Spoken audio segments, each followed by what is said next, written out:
Morning Sid in the morning. You betcha. You should know there is no plan B. That challenge is one that we're willing to accept. Talk Radio 77 WABC.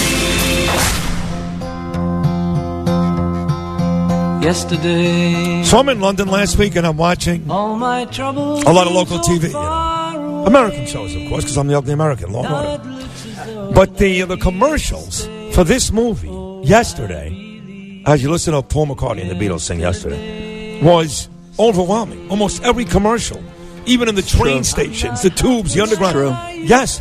So I came back to the States and I was wondering if the promotion would be nearly as big here. Here he is, the best film critic in the business today and forever.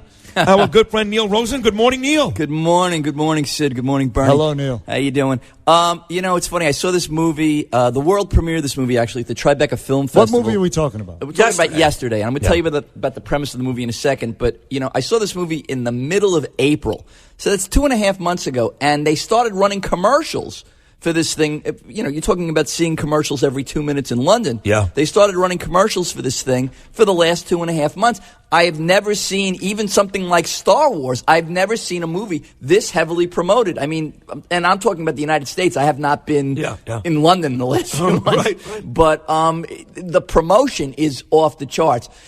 It's a good movie. Is it a great movie? No, but it's a good movie. And if you like the Beatles, you'll like the movie. Let me tell you what it's about. Okay. Yeah. The premise of this movie is great. That is great. And the premise is so intriguing. That's why I wanted to see that particular movie at Tribeca. This guy wakes up. He's a mediocre, unsuccessful singer-songwriter in London. He's pretty bad, actually. And through some strange cosmic occurrence, which I'm not even going to get into the details of, he wakes up in a world where the Beatles never existed. He is the only one that knows about the Beatles. I remember you told us about this last time. Right. So, so basically, he knows all the Beatles songs, but the Beatles, like he goes to Google and he, it's in the trailer. He types in Beatle, the bug Beatle comes up. He types in John Paul, George and Ringo, Pope John Paul comes up. Funny. They don't exist. Right. So, he starts playing Beatles songs and takes credit for writing them. That's great. And because they're the greatest songs in the world, arguably, in my opinion anyway, he's heralded as a musical genius, and he becomes an overnight sensation. Ed Sheeran playing himself is in the movie, and he goes, "I'm Salieri to your Mozart." I mean, everybody looks at this guy like he's he's playing laundromats with 3 people listening to him before this happens. All of a sudden, he's playing, what's that stadium in Wembley? Wembley, right, there with 100,000 people. Well, you got to tell me, please, at the end of the movie, the real Paul McCartney bumps into him, right? No, or but Ringo, or there is this. So anyway, it was at this premiere that I saw. The director and writer came out. The director was Danny Boyle, who did Slumdog Millionaire, Trainspotting. 127 Hours. And the writer was Richard Curtis, who did Love Actually and Notting Hill. And both of them said there was a surprise at the end of this movie. And please, this is before the movie starts and after the movie, please do not divulge this surprise. And this surprise put chills up and down my back, and I think everybody else. And I can't tell you what it is because it's going to. That's a very good tease. John Lennon from the dead? I can't. I just won't. I as a critic, I mean, I can tell you about the movie, but I'm going to honor the director and writer. And this guy Hamish Patel he plays the guy. He's pretty good. He sings the Beatles songs. There's a little different spin on them, but they're quite good. And look, it's a very enjoyable movie. I mean, it's a joyous movie. There's a love story aspect to it. There's this, girl that he likes, that he's afraid. But when he becomes a superstar, he grows a pair a little bit. He gets a little more. Right. I like it. Again, not the greatest movie I've seen. Not worth 2.5 months of commercials every 2 minutes, but a good movie. And I'll just wrap up this movie, then we'll move on to some other movies. If you like, the more you like the Beatles, the more you'll like the movie because there's all these little asides, like they play that last chord note from A Day in the Life, and it's just slipped in there. They don't reference it, and you're going, oh, okay. And there's little lyrics that they told. There's all these, I think they call them Easter eggs. If you know the Beatles, you go, that's clever. That's funny. I like that. If you don't know the Beatles, or if you don't like their music, I'm not saying you won't like the film, but I'm just saying you'll lose about 80% of what, But for Beatle fans, you go like, that's great. That's really good. That's what makes Neil Rosen great. That was a great review. So right there you go. So thank you for that, Neil. Listen, also there's a Spider-Man movie coming out this weekend, I understand. There is a Spider-Man movie coming out. Is it for adults or is it for kids? What is? Well, Tom Holland, who's now the third Spider-Man. I like the Tobey Maguire Spider-Man. So did I. Loved him. He was great. Yeah. Even the third one that people don't really care for. I just like Tobey Maguire. Then I thought when they brought in Andrew Garfield, I thought he was completely miscast. And they rebooted the thing. It's like, okay, another origin story. How he got bit by the radioactive spider. And it just, I didn't like Andrew Garfield because I felt that with Tobey Maguire, when he was getting picked on and bullied in school, and then he gets the superpowers, he comes back for revenge. I bought it. Andrew Garfield looks like he could take on 9 guys and beat them up before his superpowers. So this guy's Tom Holland. And is it for kids or for adults? To answer your question, Bernie, if you like Spider-Man, I think it doesn't matter what age you are, but it is geared more. It's funny. It's not. You saw it. Yeah, it's not a serious. It's not as again. Go back to the Andrew Garfield things. It's not as serious as those.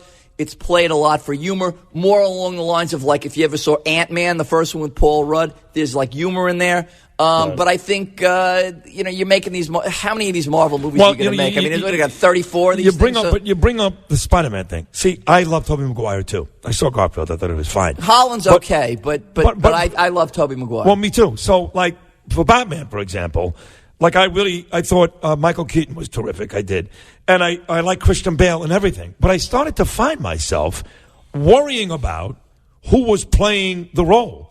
Even though I enjoy Batman, I enjoy the series, I enjoy the movies. So once Maguire stopped in Spider-Man, it didn't matter how good the movie was. I wasn't going to enjoy it as much. Same thing with Batman. You think most people do that? They get caught up with the actor in that role? Batman's a different case because when he's Batman, he's buried under, 90% of his body and his face is covered by the mask.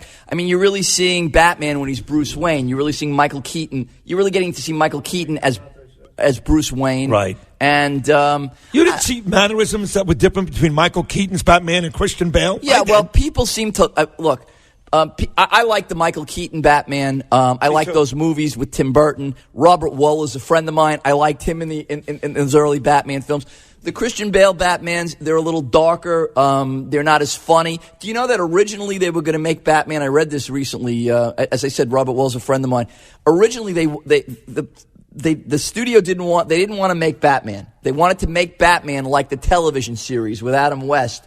They wanted to do, pows, that's how they wanted to do the original Batman movie. And Tim Burton was like, no, we're not doing that. That was 1967 or whatever, wherever it was. It's completely not his style. We're not doing that. But that's what the studio wanted to do. They wanted to do, cast some other people and have, you remember that of course. Bang, Cesar Romero and Cesar Romero, Frank Gorshin. I mean, they weren't going to use those people, but that's what they were going to do.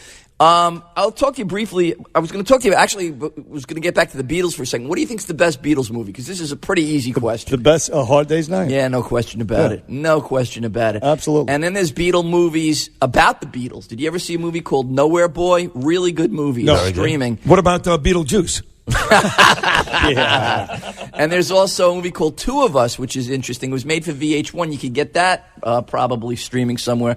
It's with Aidan Quinn, plays John Lennon, and Jared, I think it's Jared Harris. Who's the guy from Mad Men? Jared Harris? I think his name is Jared Harris. So. He shows up at the Dakota. Paul McCartney shows up at the Dakota kind of mend fences with John Lennon. And you remember this thing when Lorne Michaels offered the Beatles $3,000 Yes. to it was very funny. We're going to give you a whole $3,000. You can give please. Ringo less if you want. No problem. Split it any way you know. And so it's based on a true story. They were watching this. They were going to show up at 30 Rock and actually show up on Saturday Night. So this is the story about that. Toy Story 4 opened. I was going to ask you about that. Neil Rosen is in studio with Bernie and Sid on WABC. Toy Story 4. Continue, please, Neil. Toy Story 4. Oh, by the way, my show is on CUNY TV tonight at 9:30. My Roundtable Critics Show, Talking Pictures with Neil Rosen. I'm plugging myself. I'm sorry. And it's also all day today on All Arts. That's the PBS All Arts station. Check Google for whether you get Spectrum or Fios or RCN on what channel it is on your cable system. All right, anyway, back to Toy Story 4. Yes. All right, so Toy Story 3, and I'm going to admit this as... you cried. Didn't you? Seriously, I didn't want to cry. But you did. I cried. I took my daughter. She's crying. I'm choked up. Yeah. How do you not? I mean, I've never seen a series where each sequel is better than its predecessor. And Toy Story 3 is a masterpiece as far as I'm concerned. And I think that was the end. I mean, they found a new home for the toys. Andy got this girl, Bonnie, and it was great. So Toy Story 4 is good, but it is not, it's no Toy Story 3. You're making it sound like Rocky. First two were amazing. I was still okay with Clubber Lang. When you got to Rocky 4 with Drago, it went too sideways. So Toy Story 4 is basically Rocky 4. Well, now you're going sideways. No, it's better than Rocky 4. Okay. Although I did get out of my seat and start cheering when Rocky started beating up Drago. Of course it did. I do. It did suck me in on that. By the way, I saw Creed 2 coming back from London on Virgin Atlantic. I liked Creed. I liked the first one. I thought the second one was so much better. And it was Drago's son against Apollo Creed's son. I know. Yeah. I know. So Toy Story 4, basically, Woody's upset because he's not the favorite toy of the new girl that he's in the house by. And he's having this existential crisis. He's not happy being a toy anymore in a toy chest with a whole bunch of other toys. And it's this whole psychological thing, a little deep for a kid's movie. Yeah. It's fine, but it's no Toy Story. I will tell you I'm this. getting a thumbs down. That's what I'm getting to. And just a life lesson story. A lot of us, especially our age, we're no longer the favorite toy in the house. We'll come back and wrap things up. Neil Rosen, great as always. Bernie and Sid. We're coming right back. Into the line of a dark black night. Bernie and Sid in the morning. Talk Radio 77 WABC. Missed today's Bernie and Sid in the morning show? That I will acknowledge. Hear it all again on OGPodcastNetwork.com and WABCRadio.com. Winning machine.